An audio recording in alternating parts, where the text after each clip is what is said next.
Bismillahirrahmanirrahim.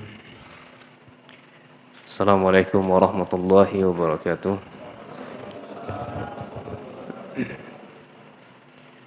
Alhamdulillah nahmaduh wa nasta'inuhu wa nastaghfiruh wa natubu ilaih wa na'udzu billahi min sururi anfusina wa min sayyiati a'malina. May yahdihillahu fala mudilla lahu wa may yudlil fala hadiya lahu. Asyhadu an la ilaha illallah wahdahu la syarika lah wa asyhadu anna Muhammadan abduhu wa rasuluh. Wa sallallahu subhanahu wa ta'ala ayyamunna alaina bi'ilmin nafi' wa amalin salih wa yafaqihna fid din wa aftalana futuhal arifin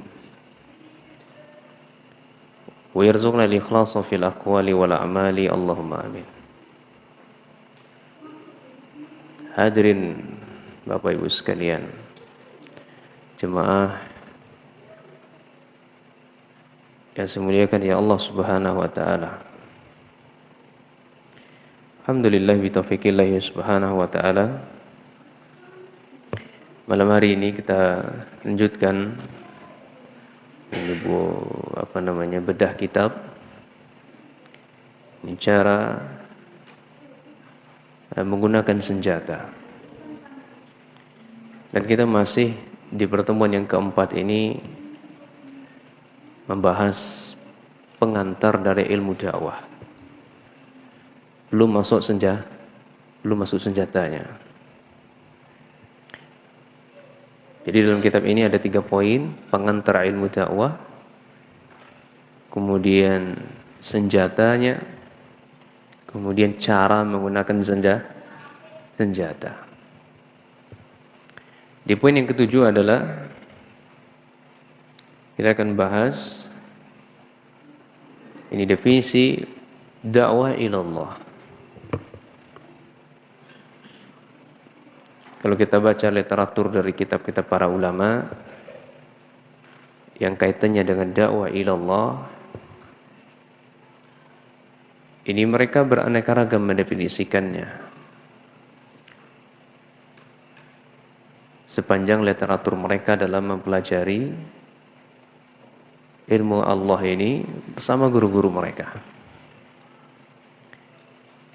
Dari sekian banyak definisi, maka kami nikilkan definisi yang lebih cocok bagi kami, apa yang disebutkan oleh Syekhul Islam Ibnu Taimiyah dalam kitabnya Al-Majmu' Fatawa. Ya, kalau yang dipunya saya itu ada 37 jilid. Ya. Syekhul Islam Ibnu Taimiyah rahimahullah, beliau mendefinisikan dakwah ila Allah itu adalah ada 2 komponen saja. Yang pertama berkaitan dengan materi dakwah.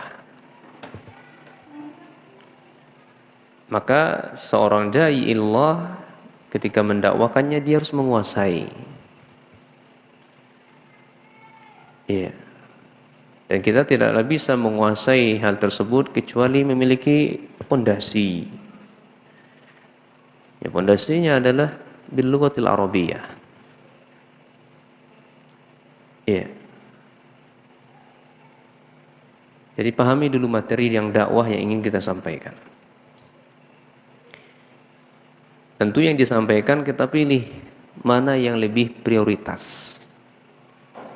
Kita tahu mana yang prioritas setelah kita mempelajari. Misalnya di mana? Di pagar alam kita pelajari. Tidak ujuk-ujuk langsung menyampaikan, tidak. Kaji dulu, ini kultur masyarakatnya gimana. Ya, keadaan masyarakatnya gimana. Yang dibutuhkan masyarakat itu apa? Ya. Nah, ini seorang dai ilallah mestinya dia cakap dalam hal ini. Nah, jadi kuasai dulu materi yang ingin disampaikan. Dan materi yang disampaikan pilih yang terpenting. Ini komponen yang pertama. Kemudian komponen yang kedua adalah dari apa yang kita serukan, jadikan diri kita sebagai qudwah. Ya, dari apa yang kita sampaikan ada motivasi bagi kita, ada motivasi bagi mereka untuk melakukan apa yang kita sampaikan. Ya, ada motivasinya dan seorang enggaklah mau melakukan sesuatu ketika dia melihat orang yang menyampaikannya itu melakukannya. Ya atau tidak? Anak kita misalnya. Nah, berhenti merokok, nak. Ini seruannya berhenti merokok. Nah, ketika anak itu mau berhenti merokok, orang yang menyampaikan berhenti merokok itu sebagai kedua dia juga merokok atau enggak? Ketika orang yang menyampaikan merokok, mustahil seruan dakwahnya diterima. Jadi pastikan dulu. Begitulah dakwahnya para anbiya. Makanya Nabi Ibrahim alaihissalatu wassalam itu disifati oleh Allah, ya, qanitan lillah, ya kan? Yang senantiasa mudawamatun ala ta'atillah, senantiasa taat kepada Allah Subhanahu wa taala. Kemudian beliau itu adalah ummah, ini mualliman lil khairi, seorang pengajar kepada kebaikan. Hanif, orang yang tegak lurus di atas kebenaran. Walam yakun minal musyrikin, beliau tidak termasuk orang yang menduakan Allah. Jadi terkumpul dulu sifat-sifat baik dalam dirinya, sehingga orang yang menerimanya, orang yang diserukan kepadanya akan lebih bisa menerima. Kembali lagi kepada anak tadi. Nak, berhenti merokok, nak. Gimana anaknya bisa berhenti merokok? Wong bapaknya merokok. Mustahil. Nah, ini komponen yang kedua, ya kawan. Sehingga ada motivasi, ajakan yang kita lakukan itu diterima sehingga mereka melakukannya. Iya. Nah, dari apa yang disampaikan oleh Syekhul Islam Ibnu Taimiyah ini ringkasannya ya. Maka terbentuklah dari sana ulama ar-rabbani. Muallim ar-rabbani. Ini dia menyampaikan seruan dakwah di jalan Allah ini seperti ulamanya rabbani.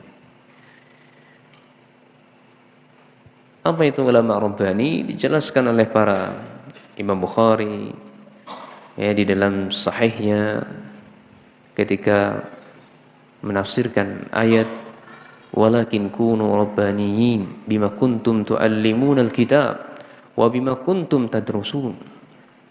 Jadilah kalian ulamanya rabbani yang mereka selalu mengajarkan Al-Qur'an, mengajarkan Al-Kitab, dan mereka selalu mempelajarinya. Sahabat Abdullah bin Abbas mendefinisikan ulama rabbani itu adalah yu'allimun nasa atau yurabbin nasa bisigharil ilmi qabla kibarihi. Itu ulama rabbani. Jadi mengajarkan manusia, menyerukan kepada manusia syariat Allah ini dari paling mendasar sampai pada tingkat puncak atau level yang tertinggi. Ini ulama rabbani namanya. Misalnya kalau kita dakwah masyarakat, orang masyarakat itu kulturnya tidak tamat SD misalnya, maka pilih pembahasan-pembahasan yang mendasar. Enggak perlu antum menyampaikan Allah berfirman, hadis Nabi mengatakan di sini, ayat sekian pojok sebelah kiri, sebelah kanan. Tidak perlu. Antum bahasa anak muda sekarang tuh nyerocos aja tuh udah terima mereka itu. Ya, nyerocos saja mereka sudah terima itu. Yang penting lisan kita, seruan kita sesuai dengan Al-Quran, sesuai dengan salafus saleh. Ya, nah, sungguhnya cakap dia tentu dalam hal dakwah ini. Berbeda perlakuannya dengan santri. Berbeda perlakuannya dengan para penuntut ilmu. Ya. Berbeda pula perlakuannya bagi orang yang pecinta ilmu. Penuntut ilmu dan pencinta ilmu itu sangat berbeda. Iya. Orang-orang yang benar-benar pencinta ilmu, dia sudah mempasrahkan dirinya duduk bermajelis ilmu, hadir terus di kajian rutin, selalu tidak pernah absen dalam hidupnya. Ini penuntut ilmu namanya. Satu hari saja, satu majelis saja dia luput darinya, hatinya kecewa. Tapi ketika satu kali majelis ilmu dia tidak hadir, malah enggak ada asar pengaruh dari dirinya, biasa saja, ini tanda rusak hati. Tanda rusak hati. Aduh, nyesal saya kenapa saya enggak kajian ya. Aduh, banyak sekali faedah yang saya tinggalkan ini. Sedih dia, kehilangan dia.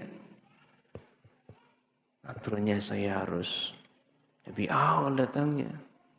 Jadi kegelisahan dia kalau luput darinya sebuah kebaikan. Itu pecinta ilmu darinya. Penuntut ilmu dari. Beda orang pecinta ilmu. Di mana ada kajian tabligh akbar, semangatnya full. Gitu kan. Baterainya 100%. Ya. Tapi ketika ada kajian rutin, ya mungkin bisa dikatakan ya 50-50 ya mungkin ya bisa dikatakan gitu. Jadi gairah untuk hadir ke majelis ilmu rutin itu enggak full kajian tabligh akbar. Ya, tabligh akbar itu penting insyaallah. Ya. Tapi jauh lebih penting kita hadir di majelis rutin. Karena itu adalah mengokohkan ilmu. Nah, sehingga jadilah kita itu ulama rabbani atau penuntut yang rabbani. Sekarang itu ikhwannya Masya Allah. Bermodalkan apa? Tabligh akbar. Atau bermodalkan kajian rutin tapi bolong-bolong. Ya, bermodalkan mungkin bahasa Arabnya hadirnya satu kali besoknya bolong. Kemudian berani komentar di media sosial yang dikomentari ustadz-ustadz kibar. Yang dikomentari masyaikh yang kibar. Ya. Wahai doktor, wahai profesor, Anda berani mengatakan ini dan ini itu. Jadi di media sosial aja berani. Coba buat mata.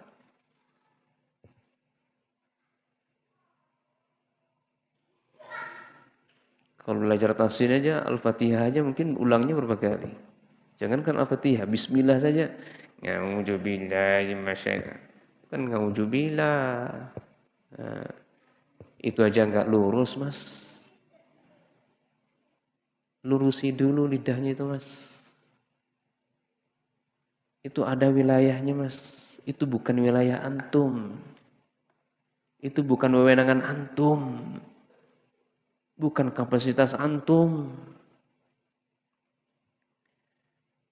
Iya. Banyak ikhwannya. Kemudian memberanikan diri mendengarkan ahlu bid'ah. Wallah. Ya. Ini kalau saya melihat orang-orang begini itu, ya, apa yang antum cari dari dakwah ini? Antum mencari dakwah ini apa kerjaan antum? Ya, antum ingin membuat kegaduhan sana kemari, gitu kah? Ingin rusak dakwah antum kah? Ini bahaya dari para pendekar-pendekar yang super sejati pendekar, gitu kan. Jadi pendekarnya sudah kuadrat, gitu kan. Meskipun ya secara tidak langsung benar, gitu kan. Tapi bukan berarti dibenarkan dengarkan ahlu bidah. Nggak ada sejarahnya kita diizinkan oleh agama kita mendengarkan ahlu bid'ah kalau kita levelnya bukan levelnya mereka, para ulama. Hatta para ulama pun tidak berani. Itu pun personal orang saja. Kalau hal yang dibutuhkan saja. Untuk membantah syubhat-syubhat mereka. Dan itu keras hati kita dibuatnya. Nah. Maka jadilah kita ini sebagai ustadz atau muallim atau sebagai seorang penuntut ilmu rabbani. Kenapa ini? Kenapa ada suara ini? Disuruh cari jalur gitu. Baik. Khair insyaallah.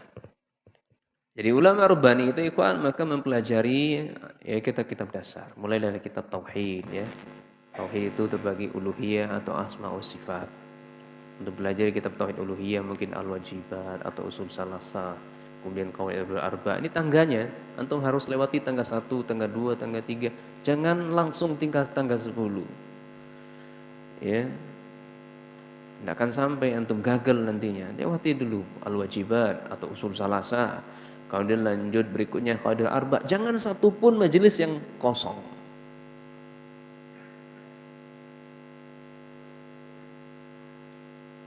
Ikhwan ya, para ulama itu mereka kalau nggak hadir di majelis ilmu itu atau tidak mengajarkan ilmu itu, mereka sakit ikhwan. Mereka sakit. Mereka bukan mengharapkan satu gepok emas antum taruh di sini mereka ajarkan ilmu itu tidak. Makanya kita lihat ustaz-ustaz kita itu hujan-hujan mereka tetap datang. Ya kan? Tanya sama muridnya atau sebelum penitia misalnya, "Ustaz, ini kajian libur dulu ya." "Kenapa?" "Hujan." "Iya, hujan di luar masih bisik kan enggak hujan."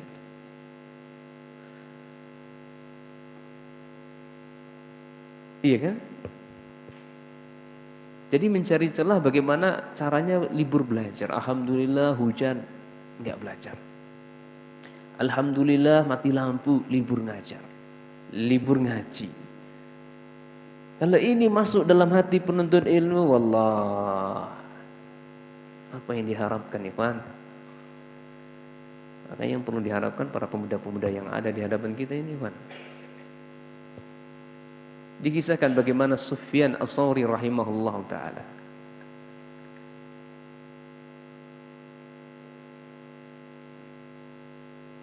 Anda tahu Imam Sufyan Ats-Tsauri? Imam kabir, Amirul Mukminin fil hadits fi zamanihi.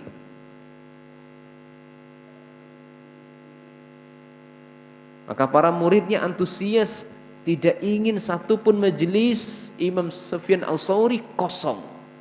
Hatta dalam keadaan sakit pun mereka datangi itu, ikhwan. Ketuk pintu. Assalamualaikum Syekh. Waalaikumsalam. Antum bagaimana orang sakit menyahut salam, sayup sampai. Akhirnya diizinkan oleh syekhnya masuk. Jadi sakit parah. Imam Sufyan Ats-Tsauri itu sakit parah beliau. Kalau boleh dikatakan nih, kalau mau makan tuh keluar lagi bahasa kita. Enggak bisa makan. Enggak bisa duduk, enggak bisa baring. Kalaupun baring itu sebentar saja. Kalau mau duduk pun sebentar saja. Bahasa kita puyeng lah kalau bisa dikatakan gitu. Tapi dalam sejarah itu disebutkan beliau sakit parah. Tapi muridnya tetap datang itu, ikhwan. Tetap datang belajar ke dalam rumahnya. Nah, itu bedanya ulama dulu dengan sekarang tuh gitu, ikhwan, berkahnya beda. Murid-muridnya pun berkah.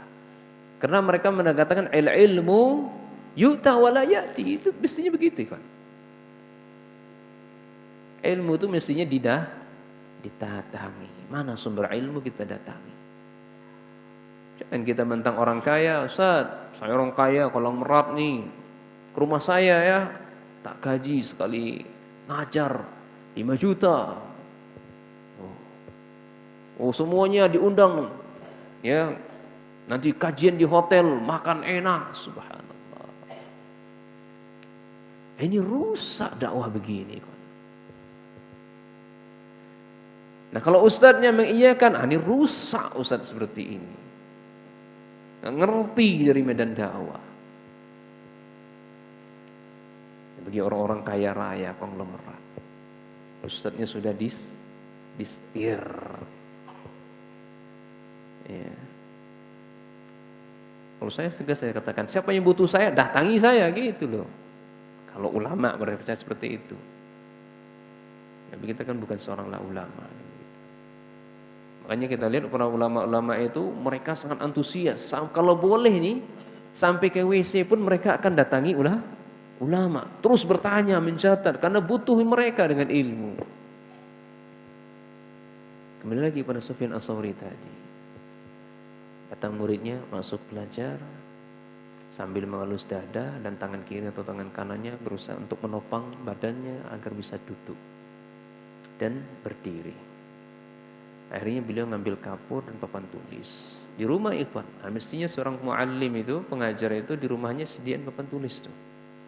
Dia sudah siap kalau ada murid-muridnya datang belajar, dia sudah Syekh, Ustaz, Kiai, Buya. Ya. Pokoknya enggak peduli ustaznya sibuk enggak sibuk, pokoknya sampaikan hadis satu saja untuk saya. Gitu dulu muridnya Imam Sufyan Ats-Tsauri rahimahullah taala. Nah, jadi mereka itu ikhwan meskipun dalam keadaan sakit tetap mengajar. Karena itu yang membuat mereka berapi-api semangat. Jadi kalau bahasa kitanya ya chargernya full lagi bahasanya gitu. Nah, satu hari tanpa mengajarkan kebaikan itu kosong ikhwan dari hati kita. Ya. Baik. Ini yang pertama yang pelajari kitabnya mendasar tauhid uluhiyah itu Qawaidul Arba, kemudian masuk mungkin kitab tauhid, kemudian akidah tahawiyah, kemudian masail jahiliyah atau nawaqidul Islam. Ya, sampai ke puncak-puncak berikutnya. Ya, minimal saja sampai nawaqidul Islam antum, wah itu luar biasa itu. Itu tauhid uluhiyah. Kalau tauhid asma wa sifat antum bisa mempelajari qawaidul muslah atau tadamuriyah ya, atau akidah wasitiyah ya, atau akidah setih dulu yang paling bawah atau qawaidul muslah atau tadamuriyah. Itu kalau mempelajari fikih asma wa sifat. Ya. Kalau ada antum mempelajari fikih, maka belajarlah fikih-fikih mazhab. Mulai antum kalau di Indonesia Syafi'iyah, antum pelajari fikih Syafi'iyah mulai dari dasarnya sampai tingkat paling tertinggi. Jangan pernah bahas dulu, jangan pernah bahas khilaf dulu. Jangan pernah antum sebutkan khilaf. Yang penting mazhab Syafi'iyah itu ini loh. Nah, gitu kami belajar sama guru kami dulu seperti itu. Terlepas kelebihan dan kekurangannya. Selesai semuanya kitab fikih Syafi'i, antum belajar fikih Hambali, fikih Maliki, Hanafi. Selesai semuanya, baru antum pelajari fikih muqaranah, perbandingan mazhab, ini bagus. Atau kalau antum ingin mempelajari fikih dengan lewati hadis, boleh antum pelajari fikih Bulughul Maram, Syafi'iyah atau Umdatul Ahkam, Hambali, boleh. Ya. Ini kalau belajar fikih. Kalau belajar hadis antum hafal dulu hadis mi'ah min Sahih Bukhari wa Muslim ya, untuk para dai atau untuk para ini 100 hadis itu. Mesti harus hafal dulu. Jangan hadis kullu bid'ah terus yang dihafal. Dikit bertemu dengan aku lu bid'ah dolalah ikhwan. Neraka antum. Waduh, repot ini. Banyak lagi ikhwan. Oh dia baru hadis masuk hadis Arba'in An-Nawawi. Jangan pernah ini semuanya antum kosong, absen gitu loh. Ketika antum absen, wah saya pernah absen, maka jangan pernah komentari para kiai, para ustadz, para muallim, para syekh, para doktor yang mereka sudah melewati itu semua. Makanya ikhwan, orang yang banyak ilmu itu, orang yang faqih itu semakin dalam ilmunya, semakin kuat ilmunya, pengingkarannya semakin berkurang. Beda kalau kayak pendekar, berbeda dengan dirinya sedikit, berbeda dengan apa yang dipelajarinya hari itu, berapi-api dia. berapi-api mengingkari. Bunda, guru saya nyampaikan ini, salah guru ente. Oh, ya, sudah main ponis menyalah-nyalahkan orang. Padahal ilmunya masih cetek, gitu kan? Nah, ini berkaitan dengan masalah ilmu. Ini juga antum belajar ilmu bahasa Arab, mulai dari kitab Jurumiyah kah, atau Mukhtarat kah, atau Muyassar kah, atau Durusul Lughah kah, Arabiyah Baina Yaday kah. Ini antum khatam dulu jilid 1, jilid 2 juga. Wah, mantap. Sibukkan kita dengan ilmu. Silang pendapatnya ulama antum jangan dulu. Ya. Nah, ketika seorang sudah masuk dalam ranah ini, maka membuat dirinya akan kebingungan. Iya. Dan semua cabang-cabang ilmu yang lainnya mestinya begitu ulama Rabbani. Pelajari kitab-kitab dasar sebelum tempat yang tinggi. Ya. Jangan gagah-gagahan tentang kitab Arab, tentang kitab para ulama sana kemari. Oh, ngaji apa? Sahih Bukhari. Ya Sahih Bukhari ya. Siapa ya? Mad'unya siapa di situ? Simbah para pedagang. Wong Jawa yang sangat enggak ngerti alif bata. Bahasa Bukhari antum. Iya. Kan paling sahih setelah Al-Qur'an. Iya. Ini ente bahlul, Mas.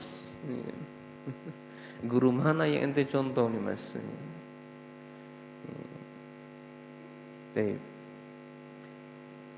Ini enggak ngerti dengan ilmu orang seperti ini. Tidak ngerti.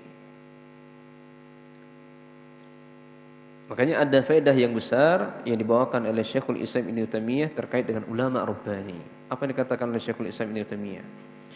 Ahlul ilmi minas sahabati kanu ya'rifuna minal ma'ani kalami Rasulillah sallallahu alaihi wasallam. Orang yang berilmu dari kalangan para sahabat Nabi SAW, mereka sangat paham betul dari ucapan yang disampaikan oleh Rasul sallallahu alaihi wasallam. Mala ya'rifuhu ghairuhum. Orang lain enggak ngerti. Selain dari sahabat enggak ngerti ucapan Rasul sallallahu alaihi wasallam.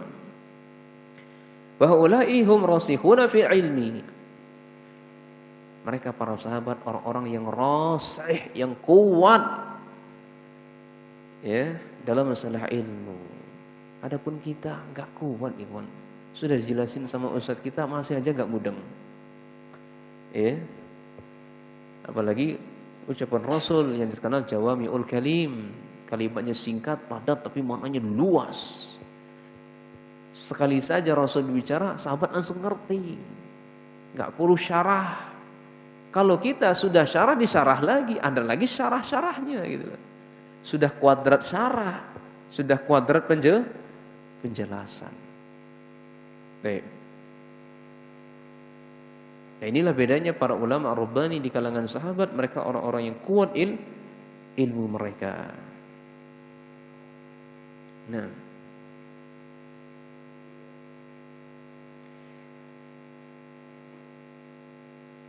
kemudian lebih lanjut, Syekhul Islam juga menjelaskan, menuturkan makna dakwah ilallah itu dalam kitab Majmu' Fatawa. Ini antum kalau punya bisa terbuka itu. Kata beliau rahimahullah taala, ad-da'watu ilallah hiya da'watu ilal iman bihi. Ini dakwah kepada Allah itu, ini mendakwahkan seseorang untuk beriman kepada Allah. Mendakwahkan wa bima ja'at bihir rusuluhu, mendakwahkan apa yang dibawa oleh Rasul sallallahu alaihi wasallam. Segala apa saja yang dibawa oleh Rasul didakwahkannya. Bitasdiqihim fima akhbaru bihi, dengan cara membenarkan segala apa saja yang dikabarkan oleh Nabi sallallahu alaihi wasallam. Wa ta'atuhum fima amar atau fima amaru. Mereka mentaati segala apa saja yang diperintahkan oleh Rasul sallallahu alaihi wasallam. Wa zalika yatadammanu da'wah ila syahadatain. Nah, terkandung di dalamnya adalah dakwah dua kalimat syahadat. Wa iqamus shalah, menegakkan salat, wa ita'uz zakah, menunaikan zakat, wa shauma ramadan, puasa bulan Ramadan atau wa shaumu ramadan. Ya, haji Baitullah. Kemudian wa da'watul ilal iman billah wa malaikatihi wa kutubihi wa rusulihi wal iman bil qadri khairihi wa syarrih. Iya. Ini disebut dengan rukun iman. Ya. Wa da'watu ila ayyabudal 'abdu rabbahu ka'annahu yara. Ini mendakwakan ihsan. Ini dakwah ila Allah, ajarkan manusia iman, ajarkan manusia Islam, ajarkan manusia itu ihsan. Ya, fa inna hadhihi darajati salasi allati hiya Islam, iman, ihsan. Karena Islam dan iman dan ihsan itu dakhilatun fid din, masuk dalam agama.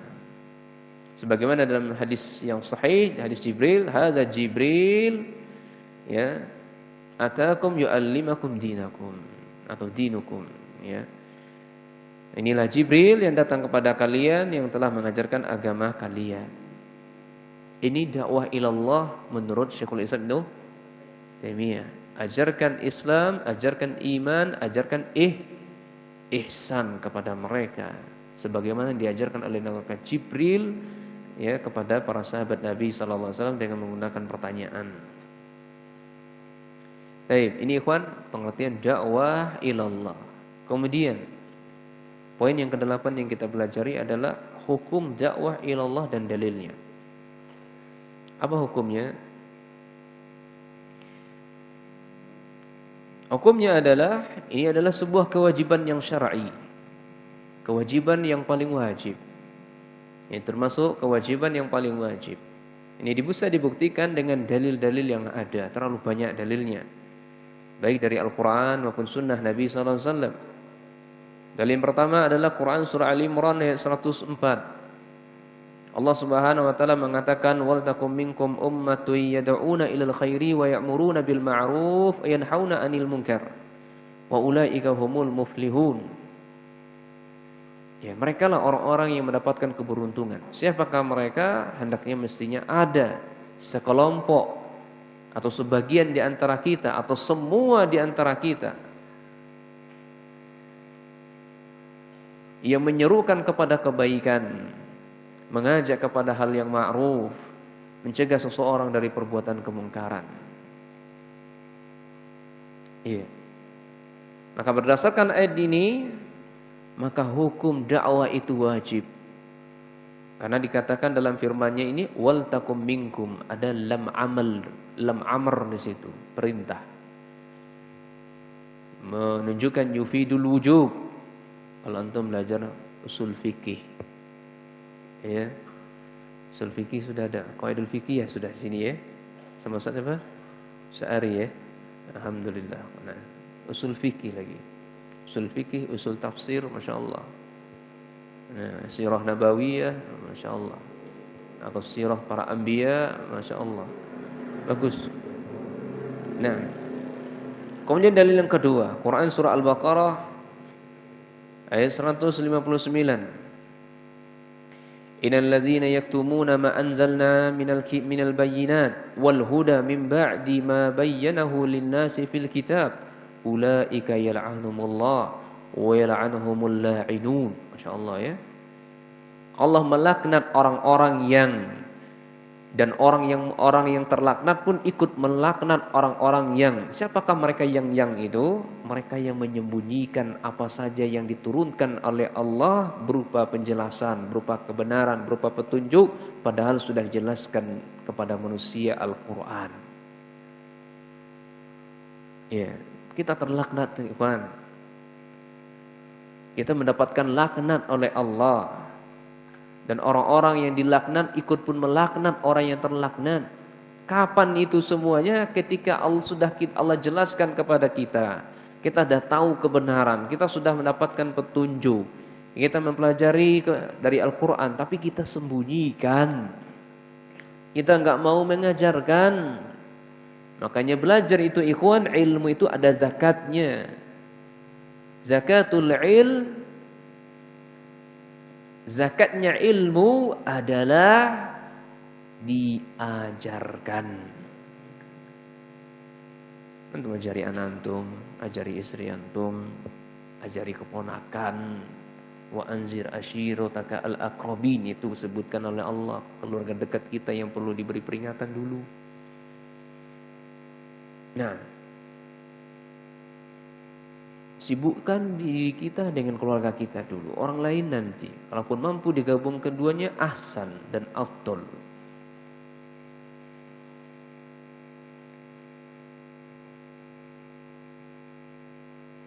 Maka berdasarkan ayat ini Imam Ibnu Katsir rahimahullah menjelaskan hadza wa'idun syadidun liman katama ma ja'at bihi ar-rusul minad dalalatil bayyinah ala maqasidis sahihah wal huda wan nafi' lil qulub.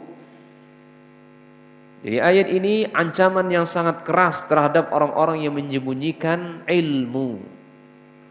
Yang menyembunyikan ilmu, menyembunyikan apa yang sudah diajarkan oleh Rasul sallallahu alaihi wasallam dari penjelasan-penjelasan yang sangat jelas, tujuan-tujuan yang benar dan petunjuk yang bermanfaat bagi qulub, hati manusia.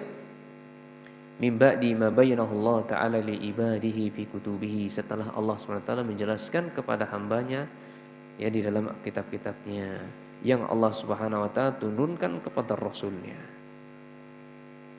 Intinya kita dilaknat oleh Allah. Kapan? Ketika kita enggak mau mengajarkannya. Menyembunyikan ilmu. Kita sudah tahu ilmunya tapi disembunyikan. Nah,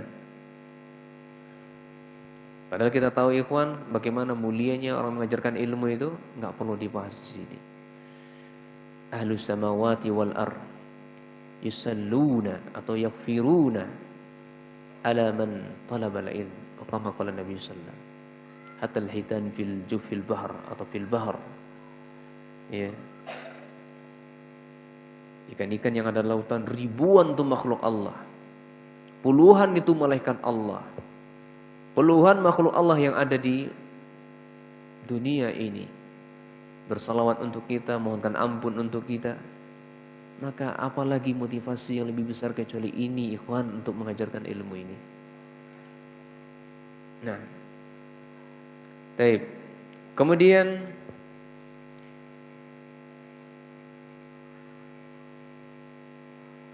dalam hadis Nabi SAW ancaman bagi orang yang menyembunyikan ilmu. Man su'ila an ilmin fakatamahu uljima yaumal qiyamah bilijami minan nar. Ya. Seseorang apabila ditanya tentang sebuah ilmu, Ustaz, Mas, ini hukumnya apa?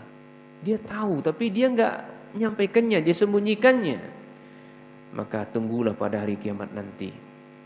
Dia akan disumbat pada hari kiamat nanti dengan tali kendali api neraka. Baik. Kemudian dalil yang ketiga, kan wajibnya kita berdakwah di jalan Allah Subhanahu wa taala. Wal 'asr. Innal insana lafi khusr, dan seterusnya. Allah bersumpah dengan masa. Ini menunjukkan waktu itu sangat penting. Makanya ikhwan, jangan sia-siakan 1 detik, 1 menit kecuali tak dengan ilmu. Iya. Perkara yang sia-sia tinggalkan saja. Perkara yang tidak memberikan manfaat untuk kita, tidak menambahkan keimanan, tidak menambahkan ketakwaan kita, tidak menambah pengenalan kita kepada Rabb kita, tinggalkan. Ya, kita dikatakan merugi oleh Allah Subhanahu wa taala. Ada yang kemudian dikecualikan oleh Allah, hanya orang-orang yang beriman yang enggak merugi. Hanya orang-orang yang beramal saleh yang tidak merugi. Hanyalah orang-orang yang saling menyampaikan kebenaran, saling berwasiat di antara mereka kebenaran, dan saling berwasiat di antara mereka tentang kesabaran. Ini dakwah, menyampaikan tausiah, menyampaikan nasihat. Nasihat dengan ilmu bedanya apa ya Pak? Nasihat dengan ilmu bedanya apa? Saya enggak bawa hadiah. Tadi sudah rencana, sudah berniat saya membawa hadiah. Qadarullah. Ya, sore tadi sudah niat dimasukin dalam tas atau enggak saya cari tahu. Apa bedanya nasihat sama ilmu?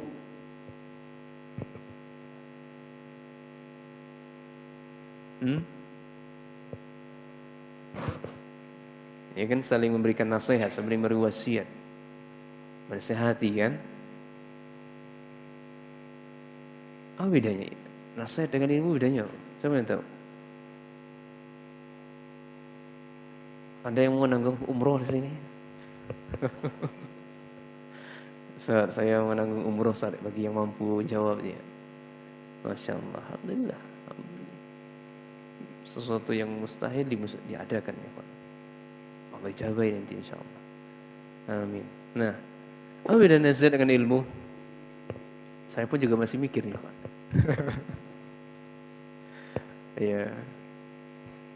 Apa nasihat dengan ilmu itu? Paling tidaknya ada beberapa perbedaan. Ya, antum kalau pernah baca bukunya Ustaz ya Abu Ihsan Al-Maidani rahimahullah. Boleh enggak kita rahimahullah kepada orang yang hidup? Hah? Enggak boleh. Dalilnya kan? Apa arti rahimahullah?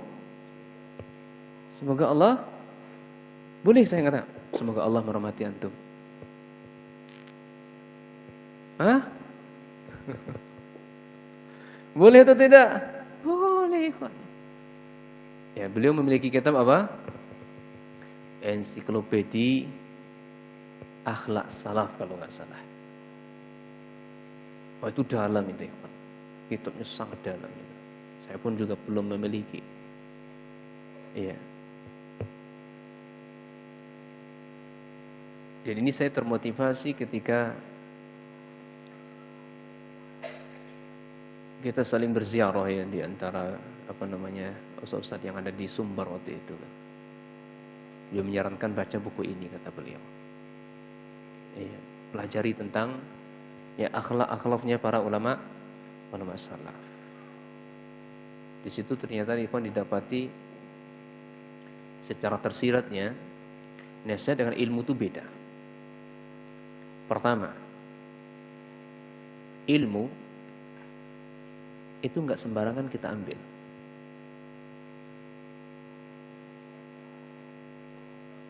Ilmu tidak sembarangan kita ambil, harus selektif, jelas manhajnya. Kokoh manhajnya di atas dakwah salaf. Akidah sahihah, salatnya sesuai sunnah Nabi, akhlaknya mulia. Ini lagi nih, apa perbedaan akhlak dengan adab? Ya. Kemudian dia tidak pernah berdusta meskipun tidak berdusta atas nama Nabi SAW.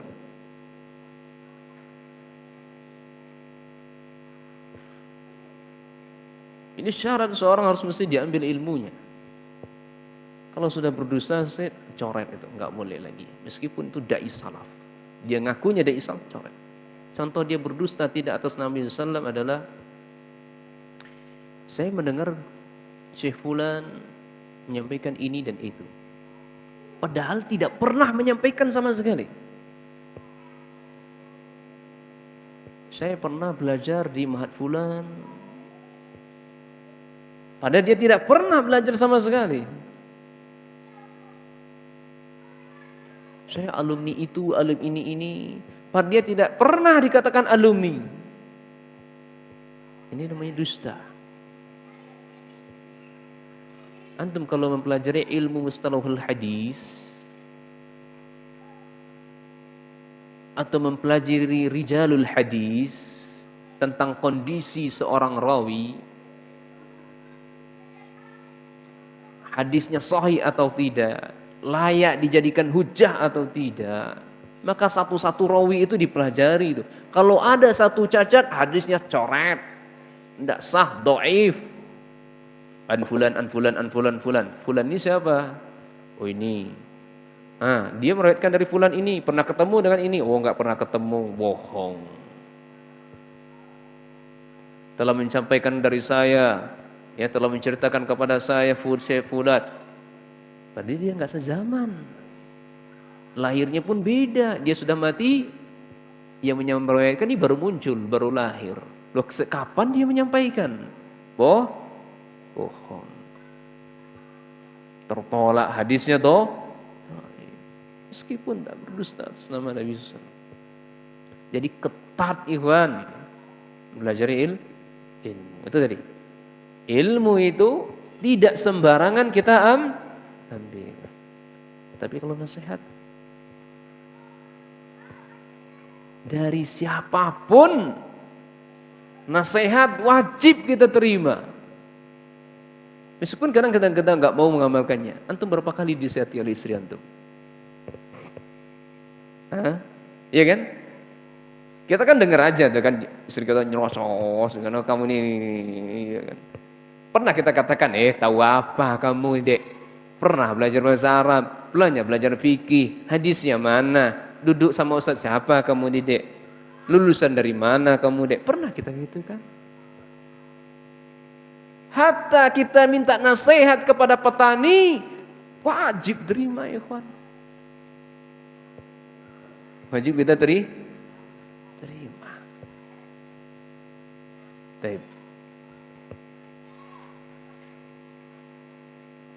Nah itu dulu, satu dulu poinnya. Saya masih memikir apa lagi perbedaannya.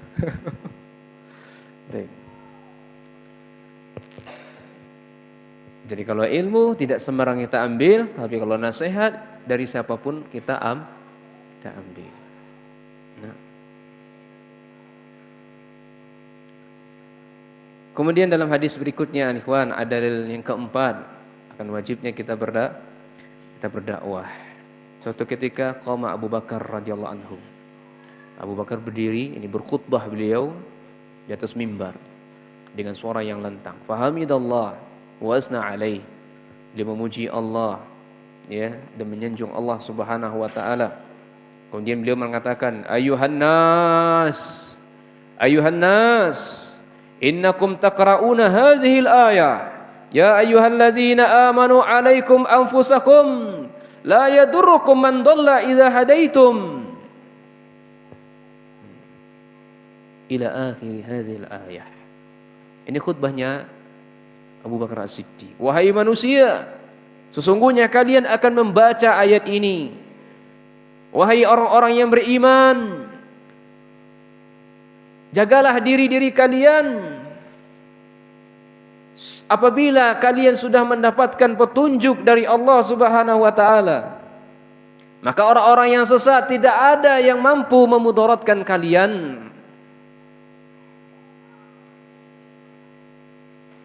Wa innakum tad'unaha ala ghairi mawdi'iha. Sesungguhnya kalian meletakkan sesuatu bukan pada tempatnya. Ini apa bahasanya? Zalim. Wa inni sami'tu Rasulullah sallallahu alaihi wasallam yaqul, atau qala, sesungguhnya saya mendengar Rasul sallallahu alaihi wasallam bersabda, innan nasa idza ra'awal munkar wa la yughayyirunahu aw syakallahu azza wa jal aw ya'ummahum bi'iqabihi. Wahai manusia, sesungguhnya manusia apabila mereka melihat kemungkaran, kemudian mereka tidak merubah kemungkaran tersebut, maka tunggulah hukuman Allah untuk mereka. Qala sami'tu Abu Bakar yaqul, ya ayuhan nas, iyyakum wal kadzib. Hati-hatilah kalian dari sifat dusta. Fa innal kadziba, sesungguhnya kedustaan, mujanibul iman, menjauhkan keimanan dalam diri kalian. Ini dalam syahidnya mana sini, kawan? Sahabat Abu Bakar mengingatkan kita, ya, untuk mencegah amal ma'ruf nahi munkar. Ya, apabila memiliki kemampuan mencegah kemungkaran, ya, maka cegahlah. Tapi kalau tidak ada kemampuan untuk mencegahnya, maka gugur kewajibannya. Sebagaimana disehatkan oleh Syekh Ibnu Baz rahimahullahu taala, kalau enggak salah dalam kitab dalam kitab Ad-Da'watu Ilallah wa Akhlaqu Ad-Du'at. Ya, di halaman 17, ya, halaman 17 di pojok paling atas. Iya, kan? Iya, saya sudah hafal tadi. Di kitab saya. Di kitab antum mungkin berbeda. Nah,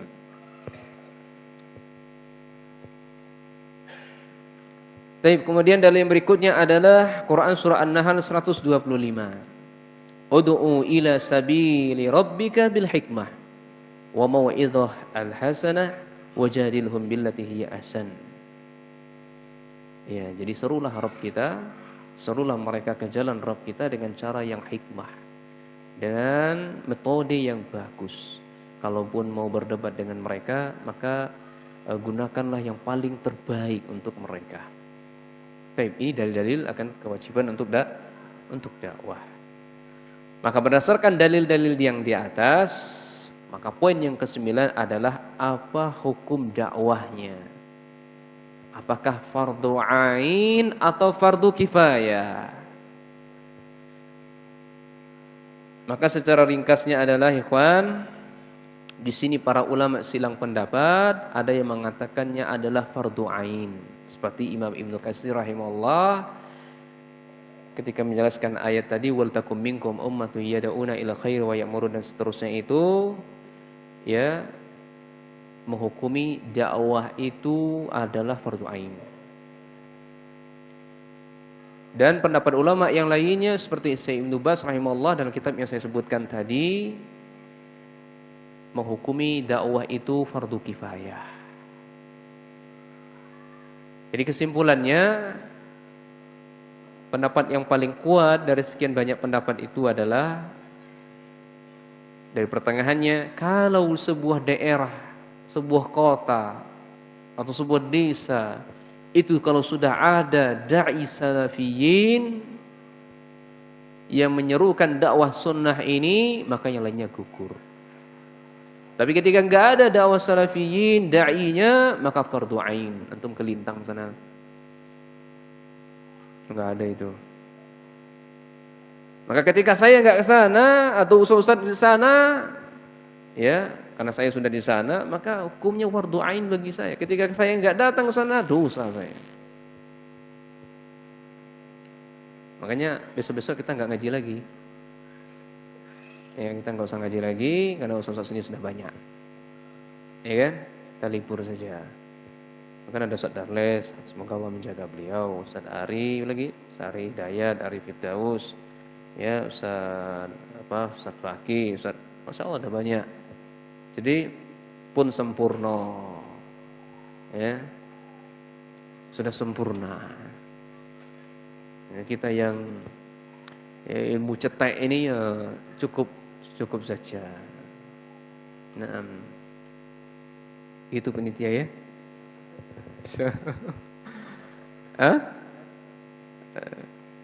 Ya, semoga ya Allah memberikan taufik pada kita. Ya, selesai kitab ini alhamdulillah.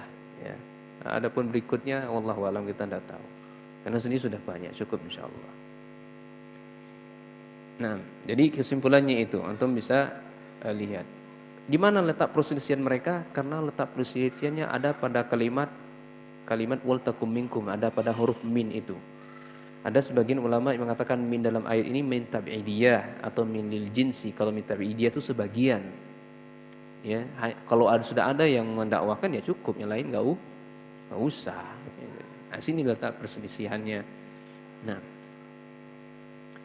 ini banyak saya lompati ikhwan. Poin yang ke-10. Ya, poin yang ke-10. Bagaimana dengan wanita? Apakah statusnya sama dengan laki-laki dalam berdakwah? Maka jawabnya na'am. Wanita pun juga sama statusnya sebagai seorang laki-laki yang berdakwah juga. Mana dalilnya? Dalilnya Quran surat Taubah ayat 71. Wal mu'minuna wal mu'minat ba'duhum awliya'u ba'din ya'muruna bil ma'ruf wa yanhauna 'anil munkar wa yuqimuna ash-shalata wa yu'tuna az-zakata wa yuti'una Allah wa rasulahu wa ulaika sayarhamullahu innallaha azizun hakim. Laki-laki yang mukmin, perempuan yang mukmin, antara satu dengan yang lainnya itu saling gotong royong, bahu membahu. Ya, kalau bahasa kitanya adalah kerjasama ya, saya juga kerjasama. Makanya ada ustadz-ustadz yang memang itu bagian dakwah touring, itu ustadznya. Ya, orang-orang luar, ustadz-ustadz kajian-kajian tabligh kabar, itu ustadznya. Ustadz-ustadz yang ada di pondok yang fokus untuk talaqi fiddin, yang untuk membuatkan rasikh fil ilmi, ini di pondok-pondok gitu. Makanya ketika dulu saya juga heran ya, setiap waktu di Jogja dulu, Mardi tolong lobby Ustadz Zainuddin Hafizullah Ta'ala itu untuk ngaji di kampus UGM gitu kan. Ustadz kami selalu menolak gitu kan. Saya nggak pernah tanya kan. Nggak usah ditanya, kenapa Ustaz ini, udah pokoknya ikutin aja lah kata guru kita gitu. Pasti ada manfaatnya dan ada berkahnya gitu aja. Setelah saya pelajari bertahun-tahun ternyata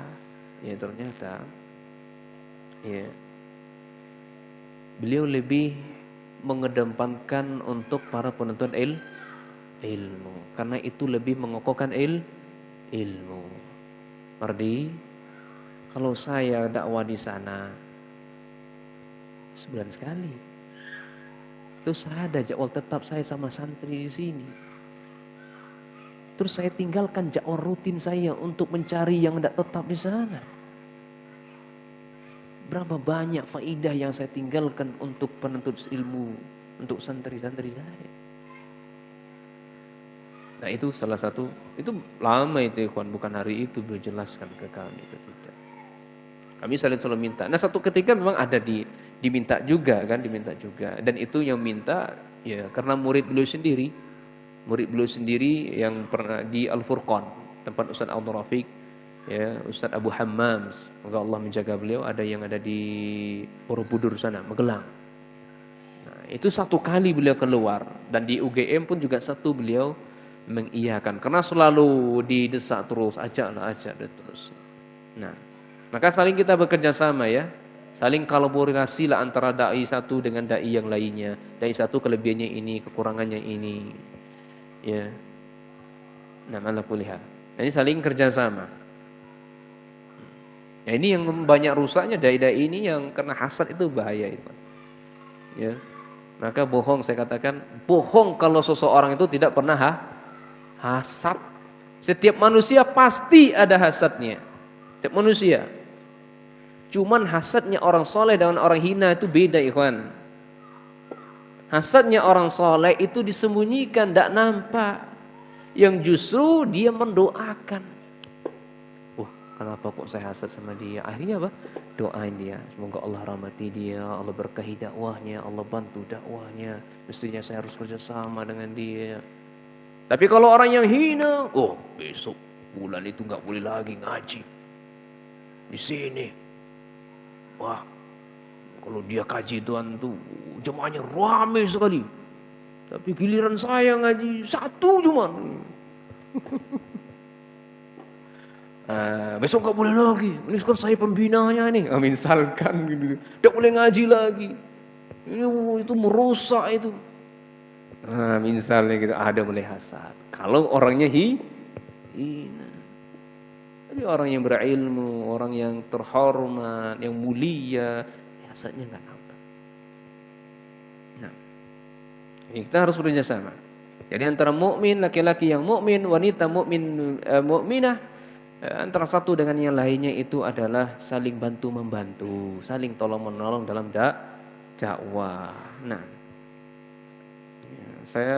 Kita zakatnya dengan apa? Sedekahnya dengan ilmu, antum yang kaya dengan harta, antum dakwah dengan pikiran, antum dakwah dengan di balik layar, dan seterusnya.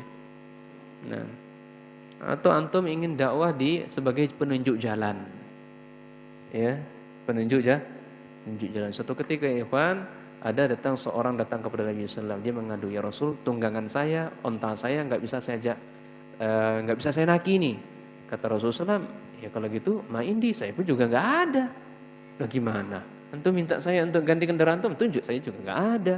Dengar sahabat nih lain, ya Rasul. Ya Rasul, saya ada kawan. Saya ada kawan tuh yang bisa untuk dia mengganti kendaraannya biar dia bisa mengendarinya. Itu disebut wasilah. Informasi bahasa kitanya donatur. Nah.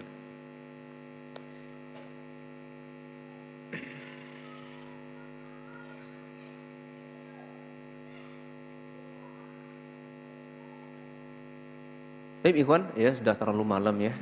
Kemudian poin yang terakhir, ya ini masih banyak saya lompati. Keutamaan dakwah ilallah. Keutamaan dakwah ilallah itu yang pertama, ini yang poin yang ke-11 tentang keutamaan dakwah ilallah. Ini dalam Quran surah Al-Fussilat ayat 33. Wa man ahsanu qawlan mimman da'a ilallah wa amila shalihan wa qala innani minal muslimin. Dalam ayat ini terdapat tidak ada ucapan yang paling baik kecuali ucapan seorang dai ya yang dilontarkan mengajak manusia kepada jalan yang ma'ruf. Ini dai yang berdakwah mengajak manusia kepada Allah. Itu ucapan yang paling terbaik.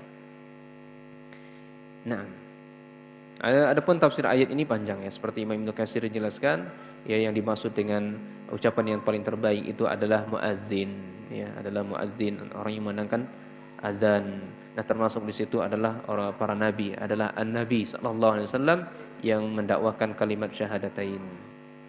Baik, yang kedua, keutamaan dakwah itu adalah ini termasuk manusia yang paling terbaik. Orang yang berdakwah di jalan Allah, mereka adalah orang yang termasuk orang yang paling terbaik.